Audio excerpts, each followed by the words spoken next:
think the link went out that I had put out, but it's all right. Thank you very much. Um, because I sent one out on Thursday, but I'm not sure what happened to it. Um, because it didn't show up here. So we're going to just keep marching along. Uh, before we get started today, there's going to be a few changes as far as some of our format and all goes in the future, but we'll let you know that as it goes along. As of right now, the only thing I have on my schedule will be next summer, the okay, but I think I'm going to be looking at adding a couple other things along the line of that. Whether that's going to a couple of teaching a seminar too as we go along.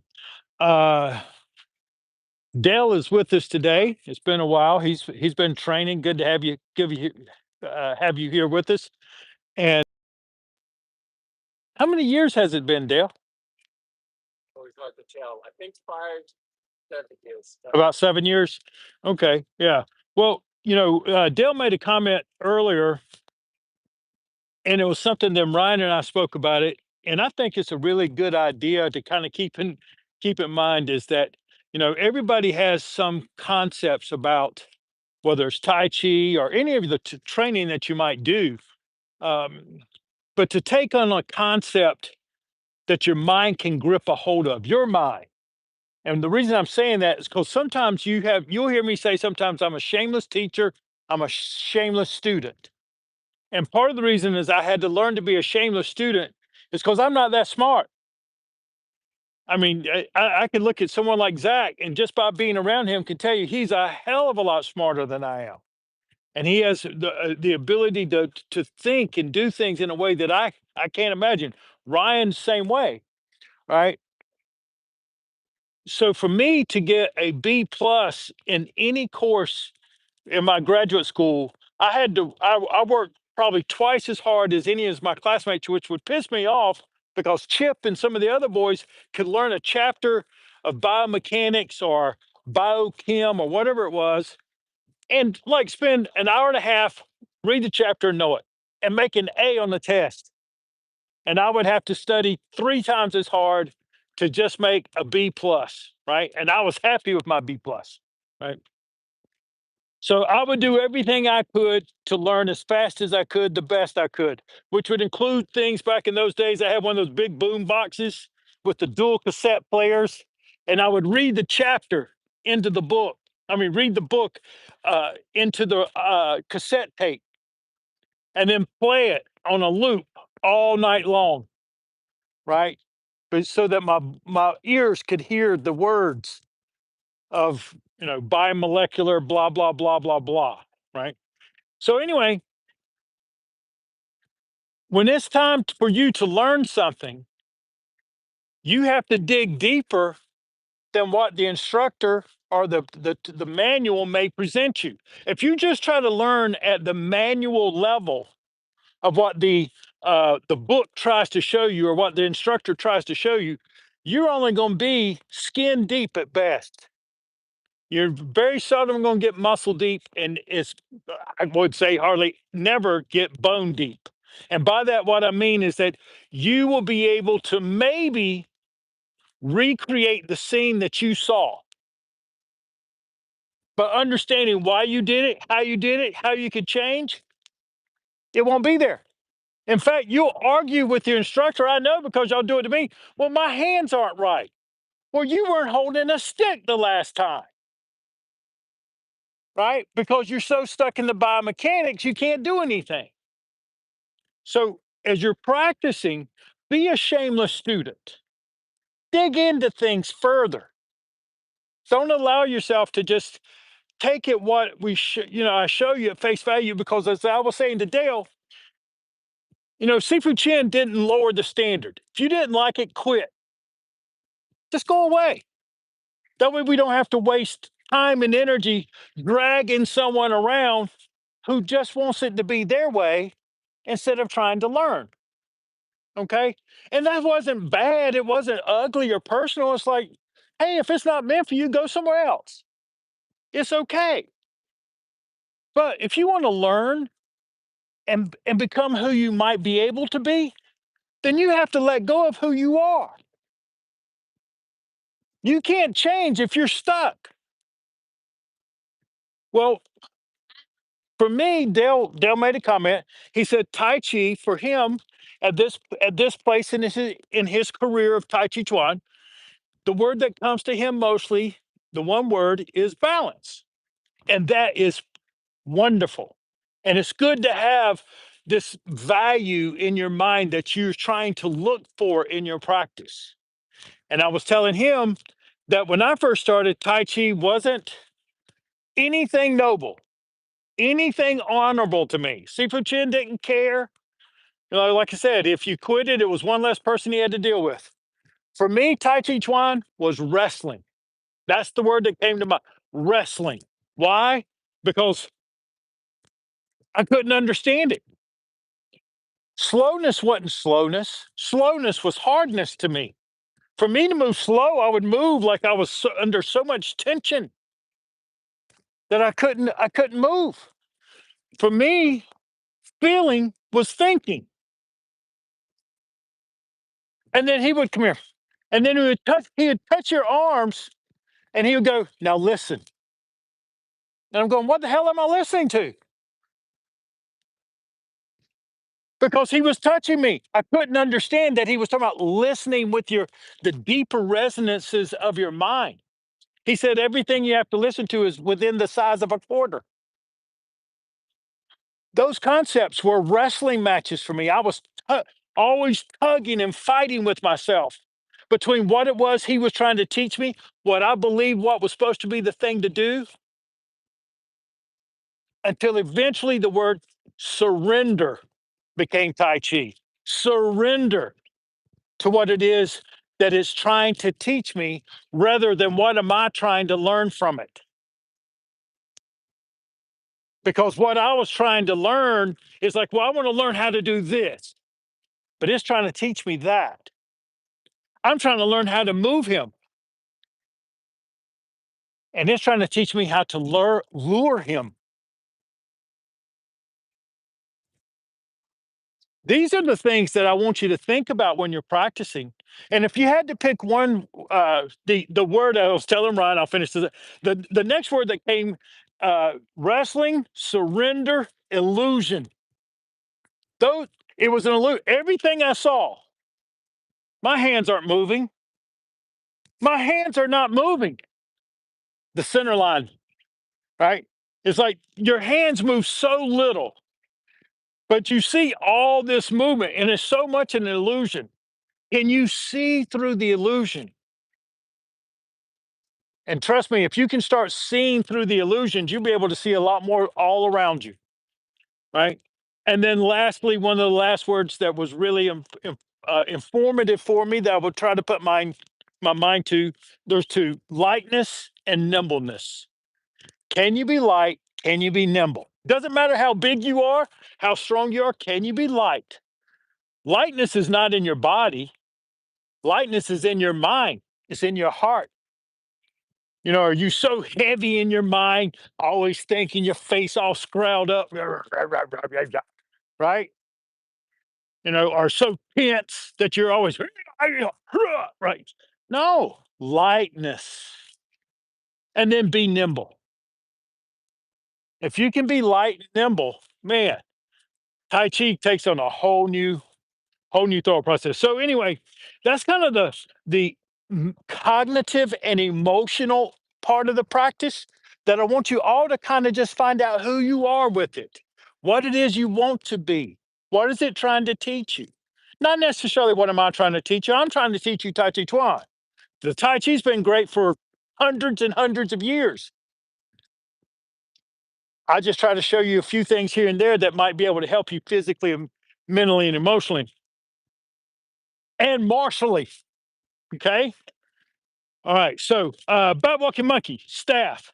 The reason we would like to use the staff is because it will help you repair some of the things that you may have been doing in the air. I just realized that that rhymes, but that's pretty good. Let's repair what you've been doing in the air. All right. So first, it's just say again. Oh yeah. Don't don't tip me. Yeah. Right. Yeah. All right. So, the first thing about walking monkey, I find is that to use a good posture, where am I trying to get to? So first having some static uh, image in your mind, a drawing. And I would encourage you, practice your little drawing. If you were to draw this picture like a stick man, what would it look like? How would this feel? If Sifu Chin liked to say, okay, look, just pretend for a moment, imagine yourself that you were just bones and a brain and a stick. If you took away all your flesh, took away, and you were just bones and a brain and a stick, how would that look? Okay. Notice how my toe is up, my knee is slightly bent, it's not locked. 99 and probably 98% of my weight is back here. My front foot ideally has that feeling of being light and nimble. So I could take it and move it in different ways. All right. Let's get into the static posture on the other side. I don't care how you do it. We're not worried about the dynamics right now because if you can't get it static, if you don't know where you're going, any road will get you there, right? So we just want to have a good posture. I can see that the staff is about 45 degrees. My hand is in line with my foot.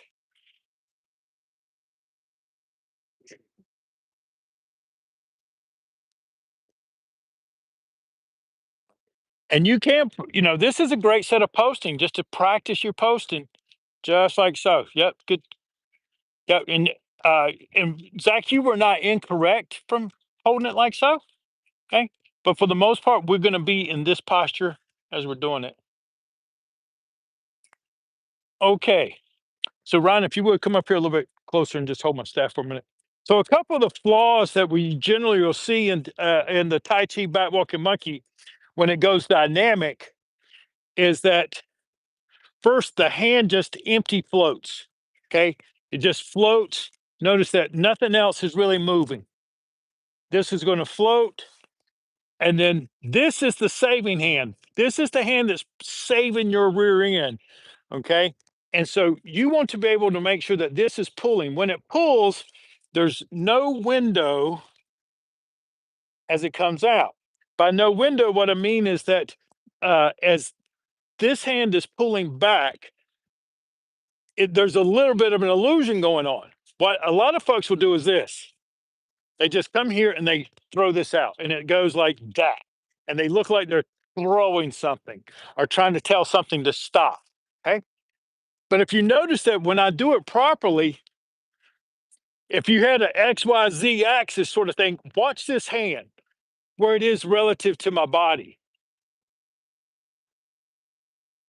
If you notice that this hand in space didn't really move much. If anything, it may have hovered and went back, but it did not go forward. That's one of those illusions. My body pulls around it. Now, if you see it from this angle, when this hand floats, there's no window. This this hand, as it comes back, passes right under. See how my hands are right in front of me? That's where the enemy is. I don't want to have my hands open this way or my hands open this way because now there's a window for him to strike into. So you want to practice eliminating that window through the coordination of your body. Now, if I'm doing that with the staff, it's a little harder to do it in the beginning, but then later it's very easy to replicate. But if I was doing the same thing, the first thing I would do is practice the float.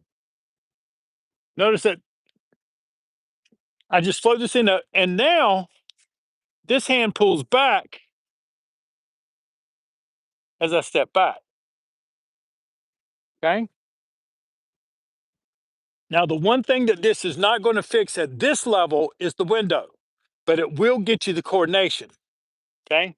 And I can fix the window for you a little bit later. But right now, I need you to just practice, bring it up, draw it back. Okay. Yep. And you can keep walking it. All right. So if I'm doing it here, I'm going to Go this way for a moment. I'm going to float. And now I'm going to pull back.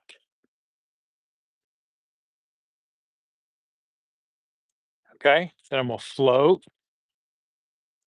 And then I'm going to pull back.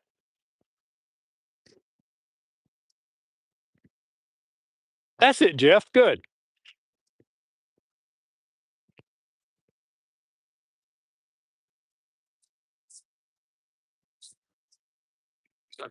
Okay. Yes, sir. Pulling it back, trying to not push. Yeah. So Chris's questions about pulling back versus pushing. And what you'll find, the part of the reason that you want to pull back is that, come here, Jeff. Okay. So in this case, and I'm not going to hit you. Okay. But the idea is that if Jeff is coming at me a little bit, I'm going to pull. This is the saving hand. So if the staff, what I'm going to do is I'm going to pull and try to pull it back. I don't have to push, right? Because if I pull, this automatically goes out. All I have to do is not interfere with it. All I need to do is let it go where it's trying to go anyway. So in my mind, if you have that feeling where you're pulling and you walk back, this will automatically come out. The biggest thing with this part, though, is that I like for you to practice this is notice how vertical the staff is. So when you pull back, I don't want to see it coming around, spiraling around in some, arc of some sort. I want it to look like a sledgehammer. When you pull down here, I want this to come by your ear and right down. Okay. Float up to your ear, pull to your waist. If you pull to your waist, see how vertical the staff is? It doesn't get this horizontal arc built into it. The reason that that's important, Brian, come here, is because in bat walking monkey, you're trying to have the greatest amount of distance so that eventually in bat walking monkey, this is not going to be our martial bat walking monkey. I'm just trying to lay the groundwork the same way Seafood would do with us. Raise the hand, step back, close the window, and settle down. When you settle down, be settled. I don't like seeing you, take a step back and go, okay, is this right? Is this right? Now you're not even having enough confidence to see if you can settle down, right?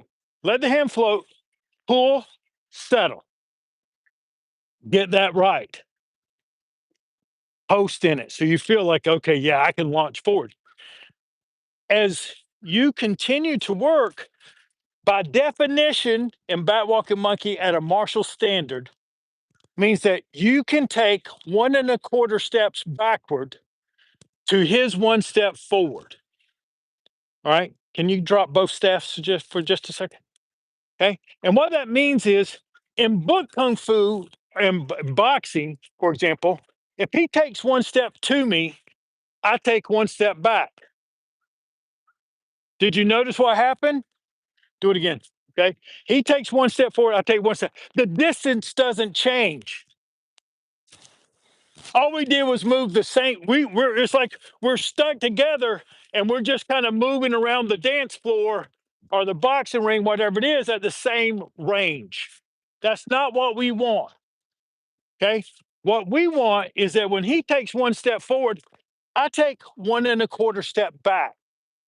Now, as he's walking forward, the distance has elongated. That's what I want. That's what I want when I practice bat walking monkey. So now that when you have your staff, you'll practice pulling and keeping it vertical because what will happen is that if you pull this back and the staff spirals out slightly at this arc, you can't get 1.25 step back because now you've displaced your energy from the length and longitude to this spiraling. Does that? I mean, it's basically following physics. If you want this to keep going back as far as you can and get 1.25 step distance, you cannot spin out to the side, but so far. All right. So kind of keep that in mind as you're practicing. Keep that staff light, keep it long, pull yourself back, and keep it vertical. Okay, go ahead and get in a few more reps. And whether you're doing this by hand or with staff, it's all the same practice. It's all about walking monkey. You shouldn't have to change your mindset just because you don't have your staff with you. And I mean that it shouldn't be feel like two separate arts. It should feel like one art. The staff should just be a physical expression. Watch that hole there behind you, Zach. That foxhole. Yeah, you're a Marine, but I don't think you want to jump in that one. Right. All right. But that's true no matter what we're doing. I think last week when we are doing brush knee, right? When you're doing brush knee in the air and it's moving, when you get ready to practice, the staff should just, an extension of your core.